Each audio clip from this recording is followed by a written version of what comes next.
nyaya yaGavhena John Mushayavanhu iri kutsviriridza zvekutsviriridza zviya. Nyaya iri panapa ndeyekuda so andakabuda chitanzi ini takatozowana consulting from World Bank chichisaka kana inini ndikafaila afanira kublema inini mofanira munema kutoblema World Bank. Panapa nyaya yakuitika manje ndeyekuti pane vanonzi Advocate Fadzai Mahere, former spokesperson vari former MP zvekare webato reCCC.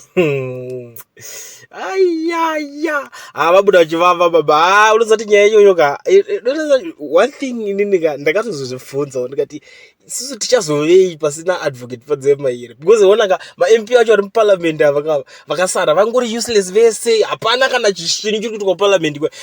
Vari kutomira ma-MP vari kuparliament ma-MP vezanu, because ndovatobuda chitoti Mutuli Ncube kaona akatitengereka mota dzedza, Mutuli Ncube titire zvakati, vari kutongorova zvinhu zvavo because vari kutoona kuti haisusu tiri pa-defending champion, regedza tingoita tingotengerwa mota dzedu. But these other guys vamwe vese ava vakasara vachiti vari CCC, hapana zviri kuitika iko, kungotambisa nguva masitsi vadai vakatorerwa futi because hazvina zviri kubatsira. So panapa Advocate Fadzai Mahere manje vari kurwisana nenyaya iyoyo iri kuitika yemazigi vari panze vari kutoita noise kutodarika vari muparliament, because muparliament hakuna chikutaura. So nyaya iyoyo manje iri kuitika ndeyodai. Saka Advocate Fadzai Mahere manje vabuda vakaisa chibepa chehupfu chepalenda ichi vachinova kuti because handiti John Mushayavanhu akati isu kana tazofeila then we will refine it, zvikanzi how we can refine it kuita sei kwacho kuti ragosadze here